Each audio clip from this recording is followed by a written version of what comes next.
7-year-old Gina DeJesus never made it home. It's a family's worst nightmare. A son, a daughter, a loved one. We're doing everything we possibly can to help you. Gone without a trace. America's Most Wanted has brought justice and hope to families across America, helping to bring more than 65 missing children home. Thanks to some tipsters, Elizabeth Smart was recovered alive. Now we carry that legacy forward with a single mission: to bring the missing home. This hole in my heart where Chelsea's supposed to be. We've assembled a team to lead the search, boots on the ground. From America's Most Wanted, Callahan Walsh. She doesn't even know that she's a missing child. Former NYPD Police Chief Rodney Harrison. Rex Sherman is a demon. If not for the members of this task force, he would still be on the streets today. True crime podcaster Payne Lindsay. Somebody needs to be asked some hard questions. And survivor and advocate Elizabeth Smart. I'm here because we deserve your brother back home. Working with investigators and listening to families. Why would he take the van? Why would he take my phone? There's no more waiting. Tonight, we're going to find them. Someone knows something. This little girl is still out there. We need your eyes. We need your voice. We're one tip away from changing the course of this case. We need your help. It's a missing piece to the family. I miss my son. Because one sighting, one tip, one moment We're this close. can bring someone home. Oh! We never stop searching because we know the families won't stop either. The search begins now. Good evening. I'm Harris Faulkner, and this is America's Most Wanted Missing Persons, a new show based on the iconic true crime series. And we have one mission: to bring missing loved ones home. We have 3 urgent cases to dive into tonight, and we've assembled a team of experts to join us. Callahan Walsh, a familiar face to America's Most Wanted. Rodney Harrison, former NYPD police chief who helped crack the Gilgo Beach murders case. Payne Lindsay, whose podcasts have reached audiences worldwide with more than 50 million downloads. Let's start, though, with an exciting update on one of the cases we covered last week. Daniel Robinson, a young man who went missing in the Arizona desert in June 2021. Payne, what's the update? The police have officially re-engaged in this case. There's been a new search, there's been a new witness, and also the evidence that David held onto in that storage locker for years is being retested.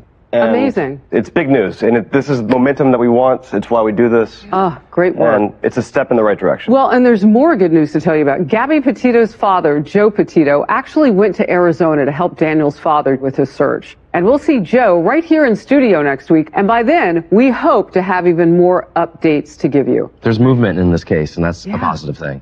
All good stuff. Well, let's get you to our first case for tonight. And I have to tell you, this one really breaks our hearts. Dane Elkins was a star student, the oldest of 4 children. His mother believes a mental break may have led to his disappearance. We have good reason to believe Dane is still alive. But time is of the essence. Watch. We're going to where Dane went missing. This is Dane's car I'm driving today. In December of 2020, college student and former racquetball champion Dane Elkins left his car behind and has disappeared off the map. It's still a mystery. He vanished. There are so many awards in here. Dane is the oldest of 4. It's a missing piece to the family. As a kid, we go to tournaments, we travel together. He made Team USA multiple times. I made Team USA for him. He was my role model. He was the person I looked up to. Most of the time, he was completely normal. But during the pandemic, something was wrong. The last time I saw him, he showed up as a surprise. 4 in the morning, the door's open and his phone's in the trash. His jeans are in the trash. He left this book. This whole book's just question marks. It seems like he thinks people are out for him. And reading it back, it's a completely different person. For the next 6 days, Dane just drove up and down the state. And he'd say, I'm gonna come home. And then as soon as he'd get close, I can't, there's targets on me. Can we come in? I filed a missing person report. So here's his VIN number. Like, how long does it take for you to trace a car? That could be very instant. On December 21st, close to Castaic, California, he made one last Snapchat. The CIA is made up of 12 people, the 12 keepers of all the secrets. If you don't want to do whatever they want you to do, then they kill you. They found his car. I was hysterical. A search team formed, but the search dogs lost his scent 500 feet from the car. We're pretty sure he hitchhiked. Yeah, he went missing here. No trace of him. He ditched everything, phone, wallet. The officer came back to give me this wallet, like this is all we have. That was the lowest point in my life, that I got so close to getting him home, and I knew at that point when they told me his car was empty that I may never see him again. I have a little letter I wrote for him. I have some flowers. It's just a lot of pain being back here. There have been sightings. We put that on the news. He's been seen in Bakersfield, in Mojave, Oakdale, in Santa Cruz. All reported sightings of him have been on the street. He may be living out of a suitcase. Someone has to know where he is. Please come forward. The hope is the same. I want to find my son Dane safe. I mean, his state of mind tells a story of its own. Mm-hmm. The Snapchat video is very telling. It is. Basically, the CIA is made up of 12 people, right? The 12 keepers of all the secrets. If you don't want to do whatever they want you to do, then they kill you. So... I mean, we have to remember that this is his reality right now. And so he left his family because he thought they were in danger. Mm-hmm. He's doing what he thinks is the right thing. Mm-hmm. What's scary is that he didn't just disappear, he really kind of erased himself. Mm-hmm. He doesn't have his phone, not a wallet, possibly going by a different name. Right. One of the witnesses said that he referred to himself as his younger brother's Cody. name. Yeah, Exactly. Cody was his brother's name. Mm-hmm. I think it's also important to note who the people are that are reporting these sightings. Most of the people that have interaction with him have been mothers with kids. Their families. Families. At the National Center for Missing and Exploited Children, we tell kids to look for trusted adults, people like a mother with children, people they can go to in a time of emergency to get aid. And I truly believe it's going to be the moms out there that help us locate Dane, that help us get that message back. Don't underestimate the power of moms. That is very true. Don't underestimate the power of love. Absolutely. There's got to be some type of community being galvanized regarding this investigation and helping out. Go to the different homeless shelters throughout the West Coast and see if we could just pass out flyers, see if anybody knows about his whereabouts. In order for us to bring missing people home, especially those that are struggling with that mental illness, it takes a partnership. And the public can really help out in this way without even having to engage. Mm-hmm. They can take out their cell phone. They can do a little record, maybe a quick pic, and then call police. Yeah. As long as we're working with other agencies and getting the community involved and bringing awareness to a show like this. Well, you know, social media has played a huge part in this case. True crime podcaster Jackie Flores talked all about Dane's story on TikTok. And one of Jackie's followers connected the dots and realized she had actually seen Dane. Dane's car was found abandoned between Los Angeles and Bakersfield, California. One report is from a woman who says she's confident she interacted with Dane outside of a Taco Bell in Oakdale, California in July of 2021. Since then, several people have reported seeing Dane in Northern California. This gives the family hope that he is still out there. And Jackie is with us now from San Diego. Jackie, thanks so much for being here. First of all, what is it like to get the news that one of your followers says, I can help? I was just so happy for Dane's mom because at the end of the day, all she wants is just that one confirmed sighting, that one connection, that one little sense of hope that her son is still out there and still alive. It just makes you realize how important social media can be and how people are paying attention, people are watching, people are listening. And it only just takes one person to make that connection. Well, and I want to talk to you about how you found out about this particular case. Well, Dane's mom actually reached out to me through TikTok. So she had come across my page. She liked the way that I presented these cases. So we worked together, we did the TikTok live, and I'll continue to just help her whenever she needs. Since you have such a conduit between you and your followers, What would you say to them about this case, about Dane? Just memorize his face, look at this picture, and just remember that this could be your brother, your son, your cousin, your best friend. You know, you could be the key evidence in this investigation and you might not even know it. So just always keep your eyes out. Jackie, thank you so much for what you're doing. And, you take a look at some of the work and the participation that happened in the Gilgo Beach investigation, where a lot of people were calling in, talking about certain tips regarding the missing or the disappearance. These things help. Investigation is going in the right direction. So, Jackie, whatever you're doing, continue to do it. Yes, 100% I will. And again, you guys are doing such amazing work. So congrats to you guys as well. All right. Thanks, Jackie.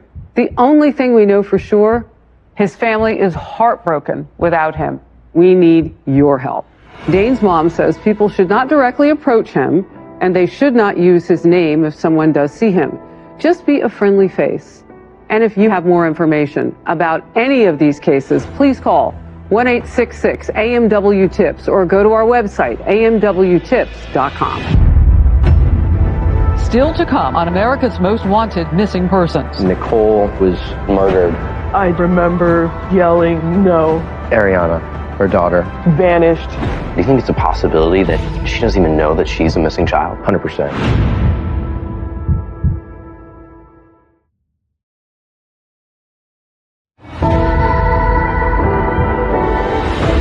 Welcome back. Our next two cases are about missing children who we believe are still alive.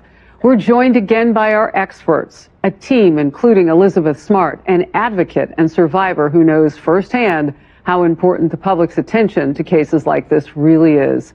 And in this particular missing child case, a mother murdered, buried in a shallow grave in San Francisco.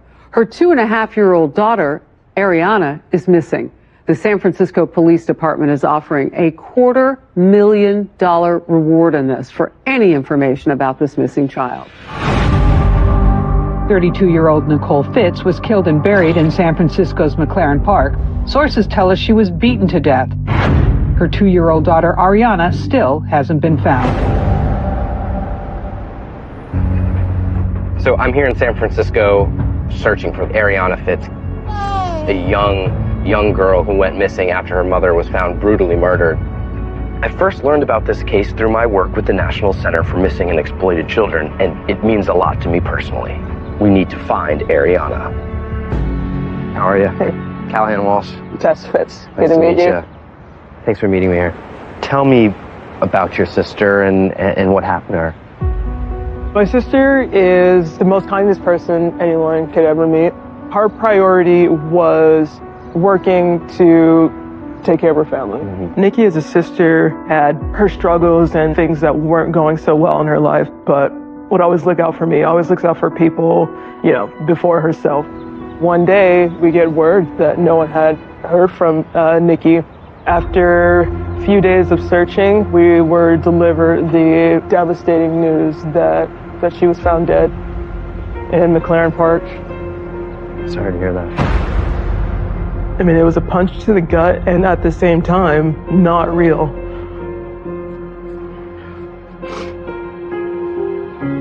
And Ariana, her daughter, where was she at the time?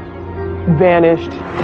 So you're not only grieving the loss of your sister, but desperately searching for a missing child. Desperately searching for her. Do you believe that she's still out there?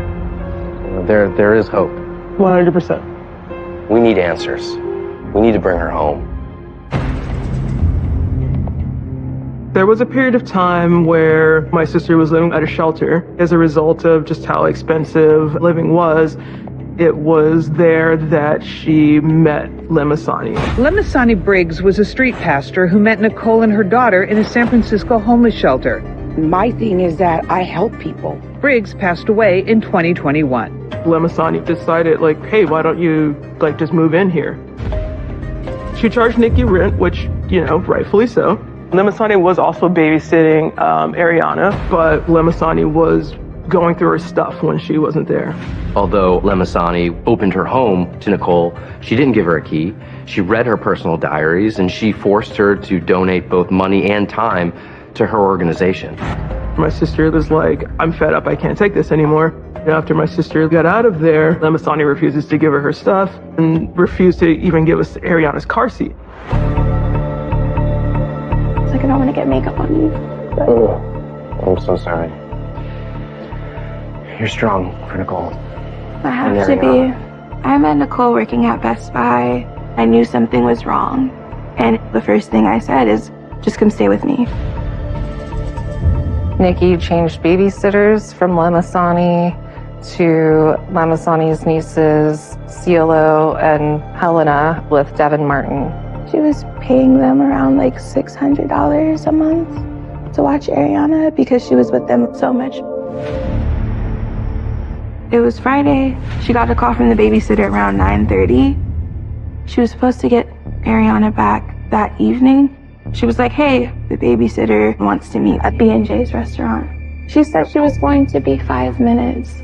When I tell you she looked at me, Callahan, and said, I will be right back. And like, part of me believed her that night. And that was the last time I saw her. The morning I woke up to a text message from her around 12:44 in the morning saying that she was heading to Fresno to help a friend named Sam who she had never mentioned before. But I don't think she sent that message. Like, I never thought she sent that message. I get a call from a detective, and I just remember just yelling no. Like, I didn't even give him a chance to say the words.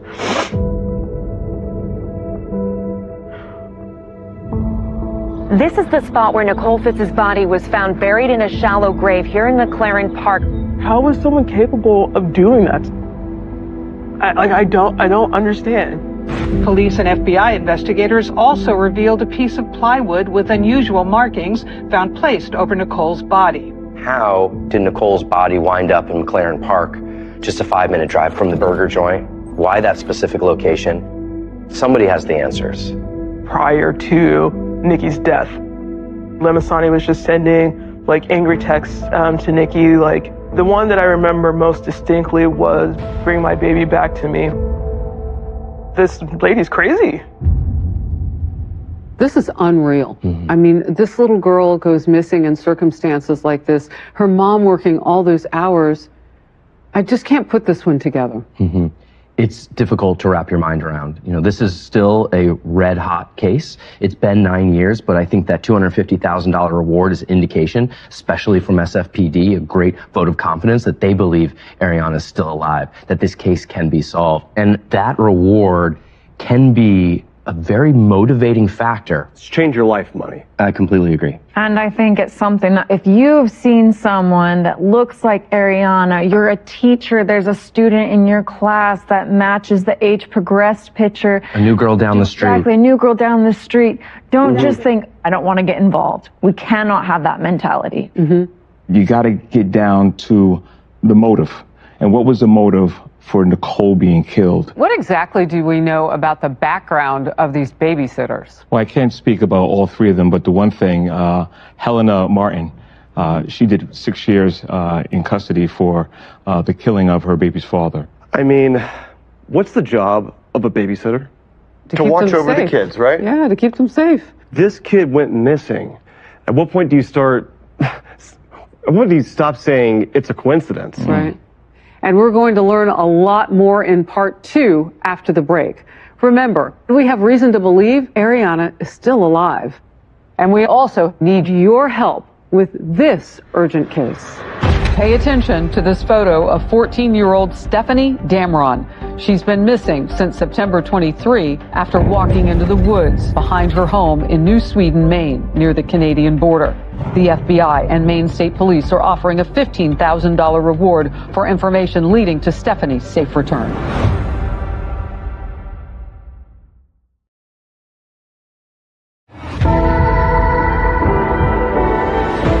In part 2 of our story, the question becomes who saw Ariana last? We need your detective work on this one, because Ariana is likely still alive. And if we find her, we may also find out who killed her mother. Take a look. It's just such a tragic case that this mother has been found dead and Ariana now missing. Right now, all I have is a picture of Ciolo, Devin, and Helena. I don't know where they are, and they did deny any wrongdoing, but I do need to find out more about them. Helena told a neighbor she's being targeted unfairly because she has a criminal record. She served 6 years in prison back in 2001 for killing the father of her child. We understand she was last seen with you?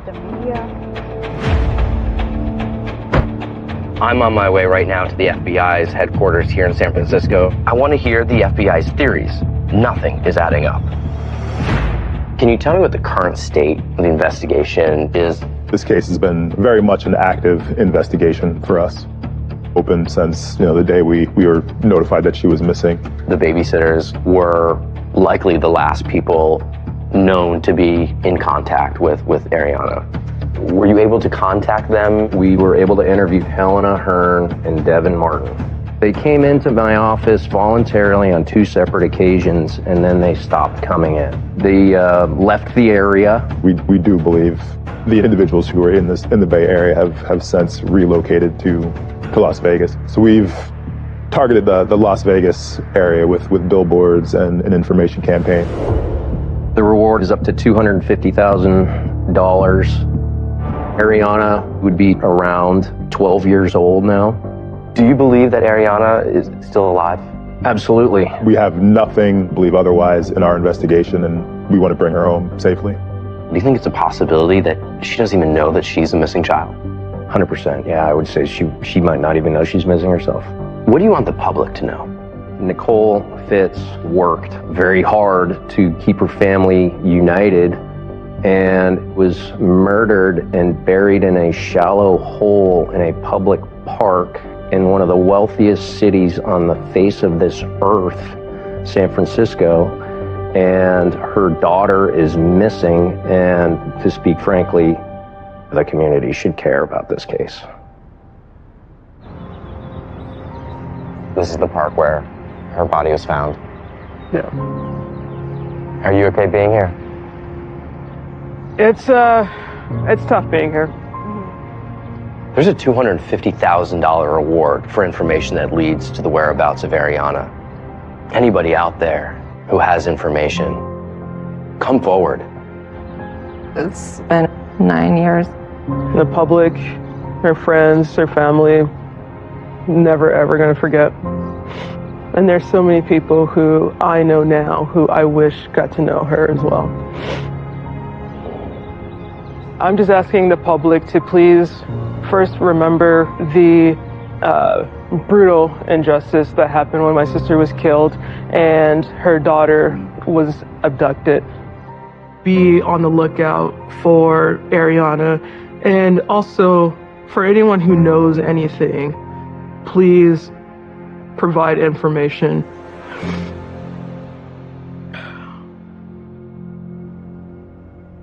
This is tough. Yeah, somebody should come forward and talk. People know what happened. That's definitive here, in my opinion. Yeah. I want to pull up the text message that was sent. There are so many red flags with this text message alone. I'm with my daughter. I don't think Nicole is somebody who refers to her daughter as my daughter when she could easily say Ariana. And I'm not going to lie, my first thought was, I wonder if it's someone else on the end of that line. Also, this is Nicole's Facebook account, posted the day after she was last seen. Spending time with my 3-year-old. Need this break. So, 2 things I noticed right away. First one is they misspelled break. In talking to Nicole's friends, she always wrote in complete sentences, used proper grammar, her spelling was immaculate. This is not something she would write. Also, my mom would call me by my name, Payne, not a 3-year-old. It's very impersonal. But so also, she's 2.5. The wrong age. Not to mention the age being wrong. Yeah. That feels very detached from a mother. If a phone is destroyed, can you still retrack the pings through its service? Absolutely. Yes, you can. And law enforcement, they have reason to believe that Ciolo and Helena are in the Las Vegas area, and they're targeting that area with billboards that have Ariana's picture on them. And if she sees these billboards and she looks up at them and she's like, that looks just like my picture, Don't you think that would cause her to start asking questions? I completely agree. We know the most important tool when it comes to the recovery of a missing child is a photo of that child. So if you see these billboards and you think you've seen this little girl that matches that picture, please give us that information. Give the FBI that information. People need to call in, even if they have something that they think is insignificant. It may be the thing that law enforcement has been waiting for, that one little piece of information. And there's a huge reward here. $250,000. People know things. Listen, the streets are talking. People know what happened to Nicole or the disappearance of Ariana. The right information can help us bring closure to both of them. Ariana would look like this now. How do we find her? Put all your law enforcement partners together. Make sure you work together. Dedicate these investigators just to this case. It worked in Gilgo. It will work here. I mean, it made all the difference in my case. When I was brought out into public, that's when the phone call came in saying, I think I just saw Elizabeth Smart. That led to my rescue. The same thing could happen for Ariana. Well, the truth is out there. We need your help in finding it. Police are searching in Las Vegas and across California. Someone around this case knows something. And if you have any information, please call 1-866-AMW-TIPS or go to our website, amwtips.com. Coming up, a 13-year-old boy vanished. Did he run away from home or was he taken? Elizabeth Smart flew to Wisconsin to talk with the family and investigators who say we might only be one tip away from finding him. Stay close.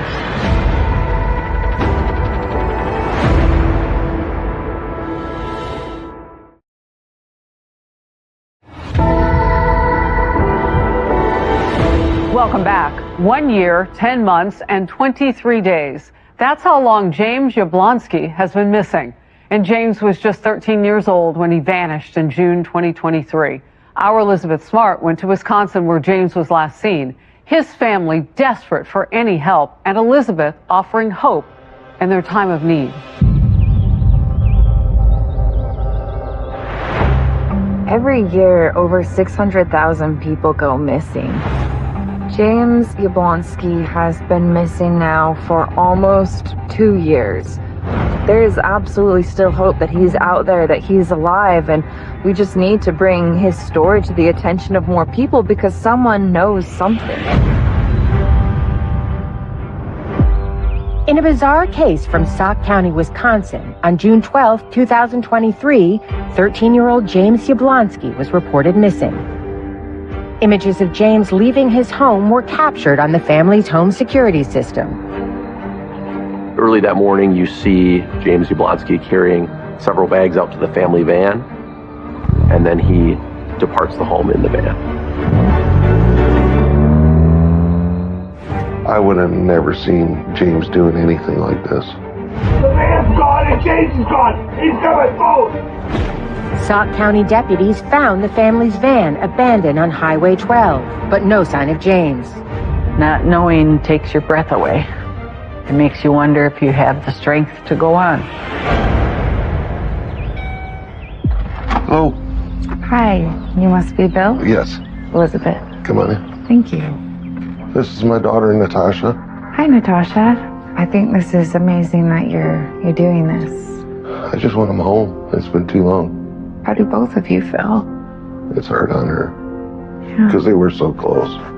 I'm here because you deserve your brother back home with you. Do you have pictures of James here? Oh, yeah. Could I see him? Sure. Come on, baby. One of the things that is most heartbreaking is just like the giant gaping wound that his absence has left in his family's lives. I'm a single father.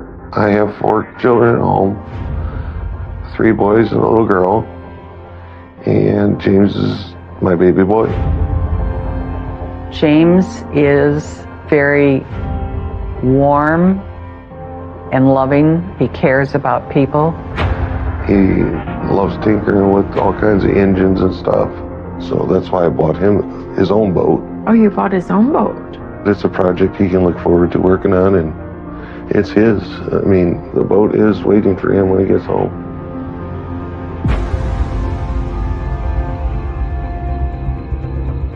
When police get called that morning by Bill reporting James is gone, the van is gone, his phone is gone, the police realize actually they have already had a hit on the van. Walk me through what happened. A patrol deputy had come upon an abandoned vehicle along the side of US Highway 12, tagged it at about 4:40 a.m. that morning, and then the missing call from Bill came closer to the 8 o'clock hour. The van was left on the side of the highway. There's really nothing in that area. Where did James go? What was unique is Bill was missing his phone. And so one of the steps we took right away also was to get location information on the phone, what we call a ping. And in this case, the ping was coming back to the area of the van with a large radius. We go up into the woods and we ultimately locate a duffel bag and then a backpack. The police do actually bring canines to the scene. And James' scent is with the belongings, but they can't find his scent in any other direction. Was he really the one that brought the belongings there? Or did he stop somewhere prior and get into a different car? Maybe someone else brought the car and abandoned it and then left the belongings up there. There are just no definitive answers whatsoever. Do you think it's possible that someone else came and dropped James's things there? That is still a possibility. His route that night didn't show anything other than his home and the location where the van was found. The van starts out at Bill's residence, then it travels up and stops at a location outside of Wisconsin Dells, and that is Bill Yablonsky's business. In talking with Bill, he informed us that he was missing a handgun that had been stored at his business in the Wisconsin Dells area. So it is a possibility that James went to his dad's business that night to retrieve a gun. I thought I had it come unglued that morning when he was missing, but that was even worse. I just couldn't figure out what James was thinking. Is that why James went to his dad's business? Was he meeting someone there? Did James take that gun? You know, Elizabeth, you spent some good time with the people who worry most. I mean, I was most touched by his little sister, Natasha. Beautiful little girl, just missing her big brother. To me, it seemed like they were incredibly close. There's such a hole that he has left in his family. That little girl wants to see her big brother again. Yeah. Well, the video of James leaving the house must have been so hard for his dad to see, but it could offer real clues.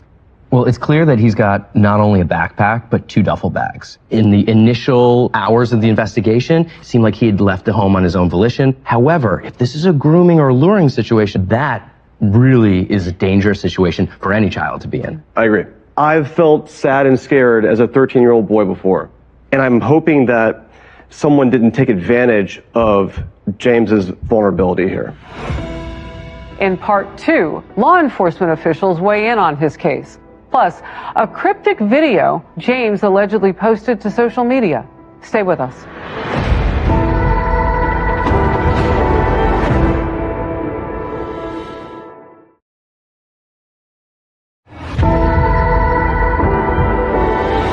Welcome back. James Yablonsky has been missing since June 2023. Our Elizabeth Smart was boots on the ground on this one, meeting with law enforcement officials to get answers. And part 2 of the story, a disturbing Snapchat video, a missing gun, and a plea from a desperate father. As law enforcement investigates further, Bill comes to them and says he's missing a gun. What made it even worse was the Snapchat video that somebody sent to me.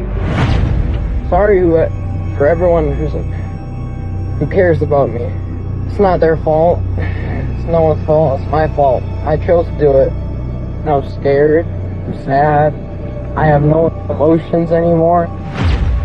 I watched it probably 4 times, and it bothered me. But the more I thought about it, it's not the way he talked. It's like he is reading from something. I think somebody made him read that to throw everybody off. This is the spot where the police found James's stuff. My mind is blown. Like, we're walking this in the daytime. You think pitch black at night. 2 duffel bags, backpack. It's hard. He had a bunch of clothes that James had taken from the house, but it was actually clothes that he never wore. My phone, a phone charger, some cords, a roll of toilet paper, and that's what was really weird. It was like it was set there just to throw everybody off. If you were going into the woods to harm yourself, what reason would there be for you to bring toilet paper?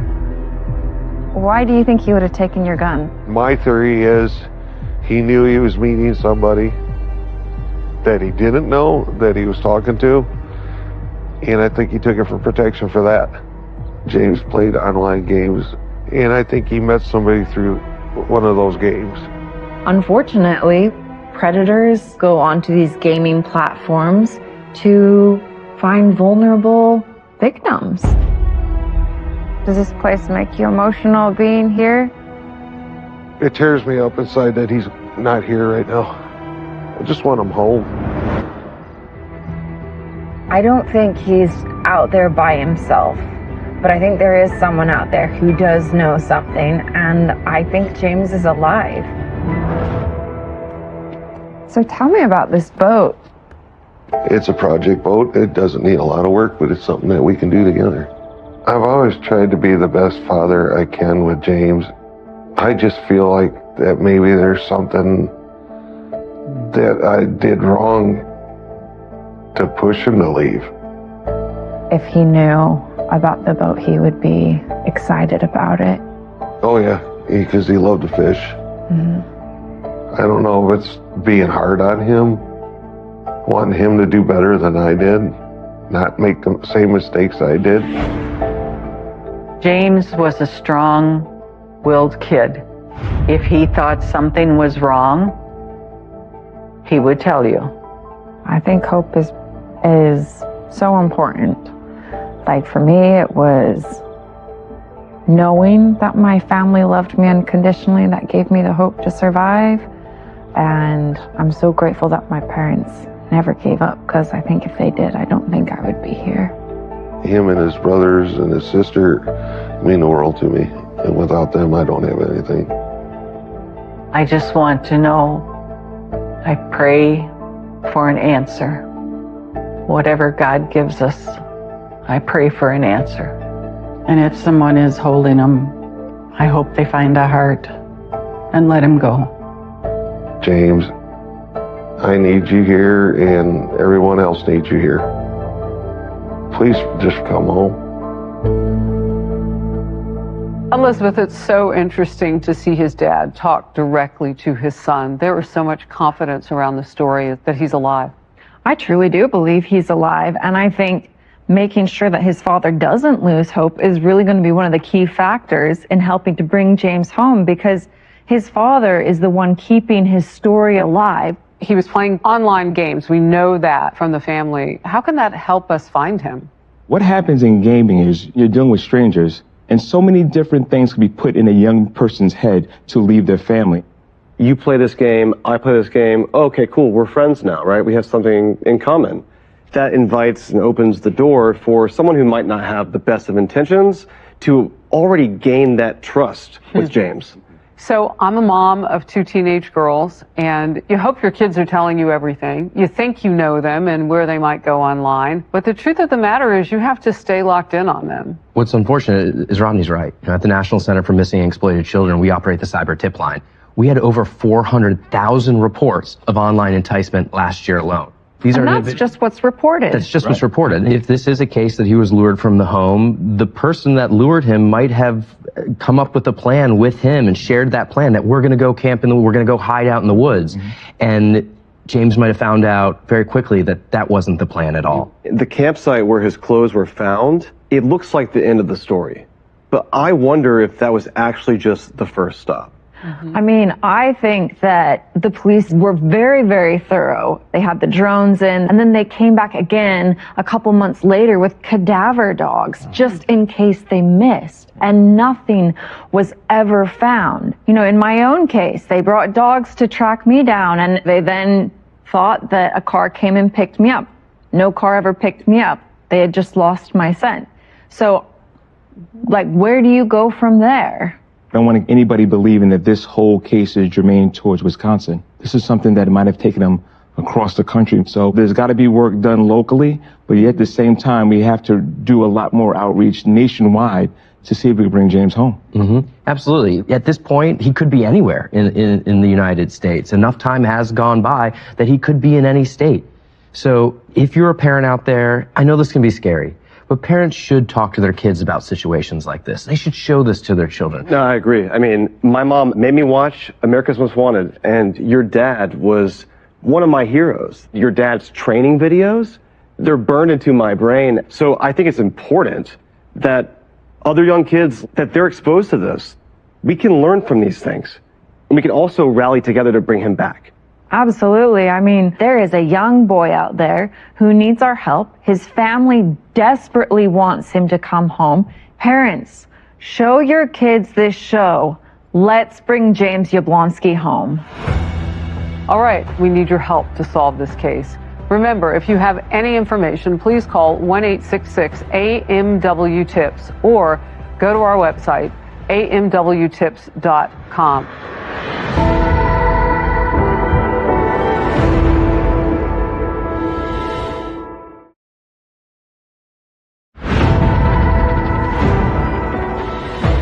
Welcome back. Take a look once again at these faces and some of their unique traits. It's up to us to keep searching for them. There is good reason to believe they are all still alive. Dane Elkins has been missing since 2020. He is about 5 feet 11 inches tall with brown hair and green eyes. His family is heartbroken without him, and they are counting on us to not give up the search. Ariana Fitz vanished in 2016 when she was just 2.5 years old. Thanks to age progression photo technology, we believe this is what she would look like now. Authorities are honing in on Las Vegas, the Bay Area, and Southern California. James Yablonsky has light brown hair. He's about 5 feet 11 inches. Investigators say they are so close to changing the course of his case. Study their faces, go online, ask questions. You can bring them home. I want to thank this incredible team: Callahan Walsh, Rodney Harrison, Elizabeth Smart, and Payne Lindsay. Remember, our mission to bring loved ones home is just getting started. I'm Harris Faulkner, and I want to thank you for being with us. Stay close, because we will make a difference together. Next week on America's Most Wanted Missing Persons. I found it very odd that she had 2 flat tires. Chelsea did run into a lot of people. Maybe she ran into one that wasn't good. He starts screaming, "Stop, Terrence!" Next thing I know, he's running off the side of the mountain. This guy's long gone. Savannah Hale's case, there are numerous possibilities. Whether it's suicide, whether it's foul play, she just vanished.